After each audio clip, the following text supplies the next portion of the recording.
காலப்போக்கில் நிறைய புதிய புதிய குழப்பங்கள் வர ஆரம்பித்தது. ஷியாக்களுடைய குழப்பம், அப்துல்லாஹ் இப்னு சபாவுடைய குழப்பம். முஅத்தஸிலான்னு ஒரு கூட்டம் வந்தான். அவன் மார்க்கத்தை அறிவு ரீதியாகவே பார்ப்பான். மார்க்கத்தை அறிவு ரீதியா, அறிவுக்கு ஒத்துக்கலன்னா ஏற்றுக்க மாட்டான். கபருடைய வேதனை பொய், ஏன்னா அது அறிவு ஏற்க மறுக்குது. கபருடைய வேதனை பொய்ன்னு சொல்லுவான். விதி என்பது கிடையாதும்மா, எல்லாத்தையும் அறிவுபூர்வமாகவே பார்க்கிறது. ஆக இப்படி காலப்போக்கில் பல்வேறு குழப்பங்கள் வந்தது.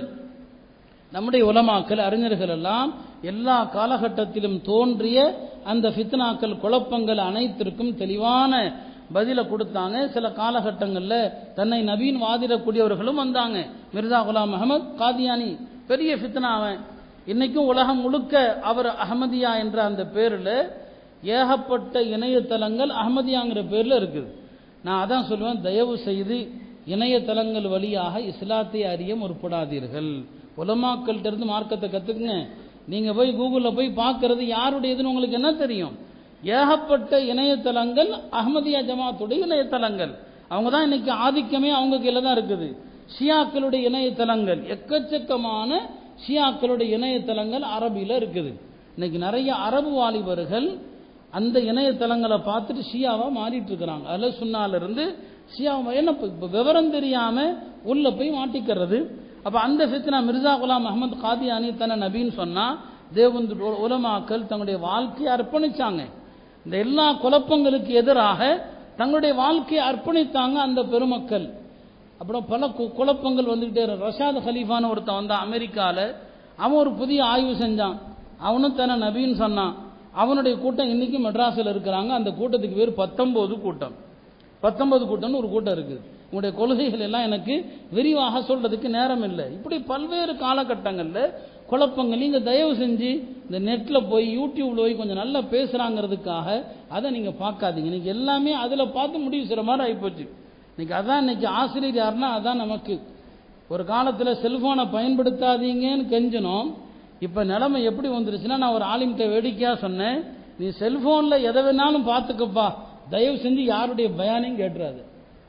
உனக்கு தெரிஞ்ச ஆலிம்கள், உண்மையான அஹ்லு சுன்னத் வல் ஜமாத்துடைய ஆலிம்கள், உனக்கு அறிமுகமான ஆலிம், அப்படிப்பட்டவங்களா இருந்தா மட்டும் கேளு. கண்டவங்க அறிவும் பயான்லாம் கேட்டுறாது. அப்படி சொல்ல வேண்டிய காலம். நீ கூகுளில் நீ போய் கேம் விளையாடிக்க.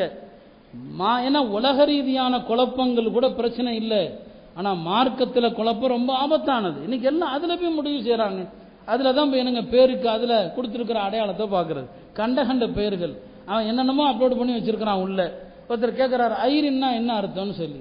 ஐரின் எனக்கு தெரியலங்க, அரபியில் அப்படி ஒரு வார்த்தை இருக்கிற மாதிரி தெரியல. இல்லை இந்த அர்த்தம் கொடுத்துருக்குது, உங்களுக்கு அதான் உஸ்தாது கூகுளில் காட்டுதுலே அதே எடுத்துங்கன்னு சொல்லிட்டேன். இப்படிலாம் அதுல போய் பேருக்கு அதுல போட்டிருக்காது. உண்மையான பேரும் கிடையாது. கண்ட பொருளை கொடுக்க வேண்டியது. வார்த்தைகளுக்கு சம்பந்தம் இல்லாத பொருள். எல்லாரும் பார்த்து ஜக்காத் கால்குலேட். ஒருத்தர் சொல்றாரு, நான்லாம் ஆலிம் சாமாட்டெல்லாம் கேட்கறது இல்லைங்க, நான் கூகுளில் போய் ஜக்காத் என்னென்னு பார்த்து கால்குலேட் பண்ணிக்கிறது. நீ நரகத்துக்கு தான் போவ. அப்ப எல்லாவற்றையும் உலமாக்கல் வழியாக, உண்மையை அறிந்த உலமாக்கள்கிட்ட கேட்கணுமே தவிர இந்த இணையங்கள் வழியாக மார்க்கத்தை அறிய முற்படலாம் என்று உள்ள போறது இருக்கிறதே, அது ரொம்ப ஆபத்தான ஒரு பாதை. அந்த அடிப்படையில் பார்த்தீங்கன்னா சமீப காலங்களாக எல்லாம் இந்த எதுல இருந்து வந்தவன்னா அந்த அசல் விஷயத்தை மறந்துடாதீங்க. குரான் ஹதீஸ் ஜாக்குங்கிற பேர்ல இருந்தான், அப்புறம் தௌஹி ஜமாத்துங்கிற பேர்ல இருந்தான். அதெல்லாம் பழசா வெடிச்சு பல பிரிவுகளாக பிரிஞ்சு, அதுல இருந்து பிரிஞ்சு வந்தவன் ஆளாளுக்கு ஒரு பேர் வச்சுக்கிட்டான். அப்படி பெயர் வைத்த சிலர் இன்னைக்கு என்ன செய்யறாங்கன்னு சொன்னா, டேஞ்சர் முஸ்லிம்னு ஒரு யூடியூப், நான் பேரை கொஞ்சம் மாற்றி சொல்றேன், அதுக்கு சரியான பேர் அதுதான். அதுக்கு உண்மையான பேர் ஒன்று இருக்கு, அந்த பேரை சொல்ல நான் விரும்பல. என்ன பேர் வச்சுங்க? டேஞ்சர் முஸ்லீம், அதுக்கு பேரு. ஏன்னா அதை பார்த்தீங்கன்னா நீங்க டேஞ்சரா போயிடுவீங்க, ரொம்ப ஆபத்தான பாதைக்கு நீங்க போயிடுவீங்க.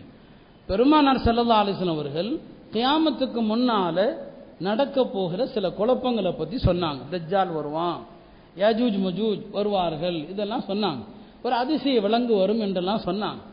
இப்ப என்ன பண்றாங்கன்னு சொன்னா, சில பேர் ஆயுங்கிற பேர்ல இதுக்கெல்லாம் அவங்க அறிவுக்குப்பட்ட விளக்கத்தை கொடுக்க ஆரம்பிச்சிட்டாங்க.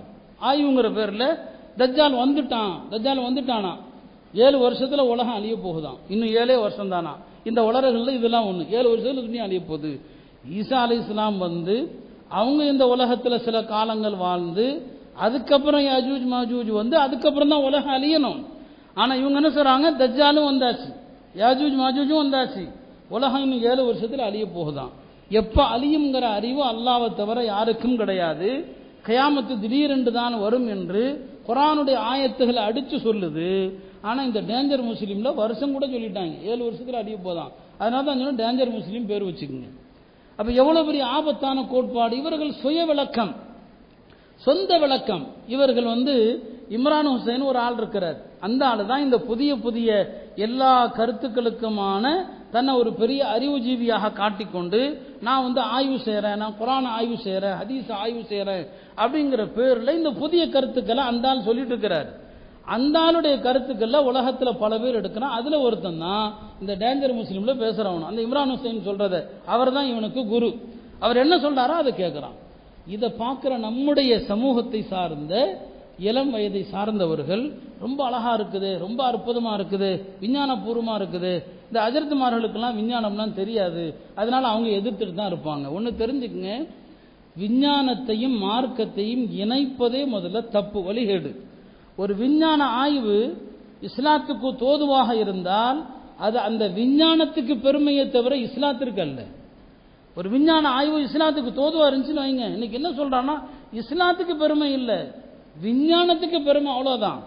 நீங்களோ நானோ முஸ்லீமாக இருப்பது நமக்கு பிரயோஜனமே தவிர இஸ்லாத்துக்கு தேவையில்லை. நீங்களும் நானும்